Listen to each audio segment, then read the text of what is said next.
kind of builds off of what we've been talking about. So we've been talking about a lot of graphing, right?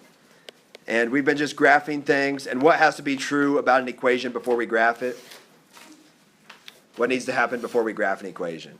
We need to have the y-intercept in the slope. Right. Y has to be by itself, has to be in slope-intercept form, right? So we've been graphing equations like this, right? Y equals 2x minus 1. What's the y-intercept in that problem? -1 is the y-intercept. So that's where we go on the y-axis. The slope is positive 2. So you would go up 2 to the right 1. You know, we could put as many points as we need to. It doesn't really matter. And we draw a line, right? And what that line represents is it represents all the points that make this equation true. Right? So if I told you, does the point 1, 2, if you plug in x is 1 and y is 2, without doing the math, does it make that true? Well, the point 1, 2 is right here, right? It's not on that line. Okay? So we would say this point does not make this true, right? If we plugged in 2 for y and 1 for x, we would get 2 equals 2 minus 1 and 2 equals 1, which is not true, right? Every point on this line makes this true. So if I said, for example, does the point 1, 1 make this true? 1, 1 is right there. We would say, yes, it's part of that line, right? So 1 equals 2, 1 minus 1, 2 minus 1, and 1 equals 1, which is true, right? So that line represents every xy point that makes that equation true. Now what we're talking about today is going to be multiple equations and how to find the solution to multiple lines. Okay? For example, say you had that equation also, y equals negative x plus 2. What's the y-intercept in this equation? 2, right? The number without the variable? Okay. What's the slope in that equation? -1, right? There's a -1 in front of there. It's like -1 over 1. So from that point, you would go down 1 over 1, down 1 over 1, down 1 over 1, and you would graph that line. So what we're going to find today are what are the solutions, what are the xy coordinates that make both of these true. Okay. Now by looking at the graph, you know every point on the green line makes the green equation true, and you know every point on the black line makes the black equation true. So where would the point lie that makes both of those equations true?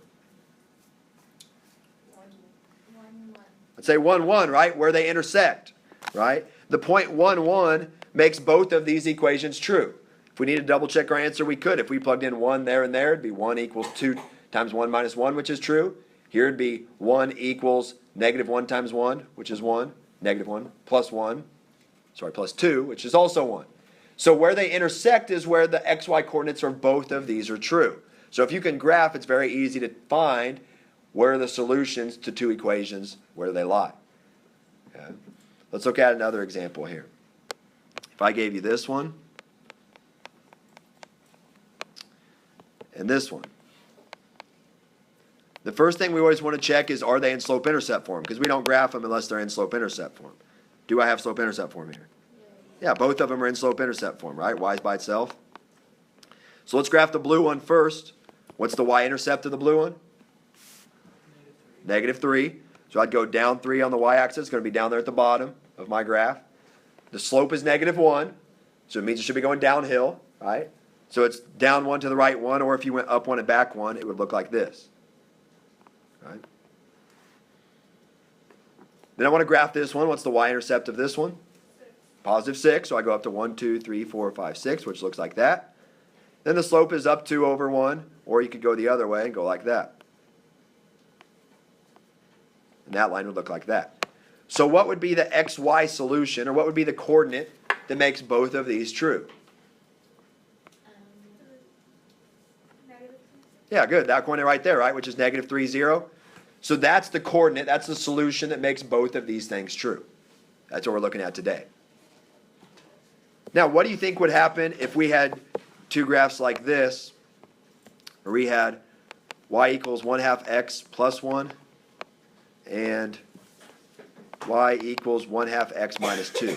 So if we're going to do the same problem here, I want find the xy solution that make both of these true.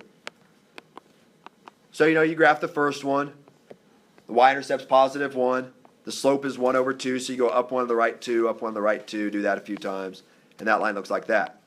And if I graph the red one, its y-intercept is at -2, and it's up 1 over 2, up 1 over 2, up 1 over 2, and it's going to look like that. Where are these lines going to intersect? They never will, right? What do we call two lines that never intersect? Remember what that is? Parallel, good. Those two lines are parallel. They have the same slope, right? They're both going to keep going up 1 over 2, up 1 over 2, up 1 over 2. They're never going to cross. So since they never cross, how many solutions do you think there are that make both of these things true? There are no solutions. Good. There are no solutions that would make both of these equations true whenever the lines are parallel. They never cross, right? Now, there's a bunch of solutions that make just the blue one true. They're all on this line. And there's a bunch of solutions that make just the red one true. They're all on that line. But there are no solutions that would make them both true because they don't overlap. Okay? And then what about this? Last one here, and then we'll start working some of this notes together.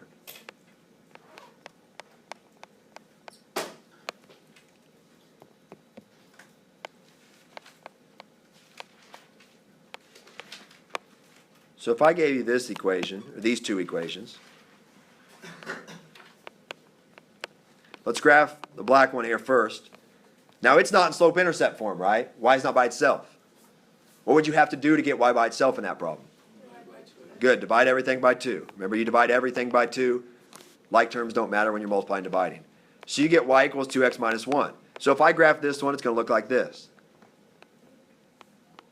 Right? And then the other one is already in slope-intercept form.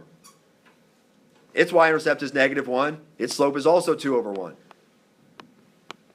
So it looks like that. The two lines overlap. They are the same line. So since they intersect in an infinite amount of times, right, they cross each other forever. They're the same line. They're just overlapping. How many solutions do you think there are that would make both these equations true? Very good. Infinite solutions. Because they cross in an infinite amount of times. We would say there are infinite solutions. So there's three possible scenarios you could get. There could be one solution that makes them both true. There could be no solutions that make them both true. Or there could be infinite solutions that make them both true. It all depends on the graph. Does that make sense? And of course, before we graph them, we want to put it in slope-intercept form first.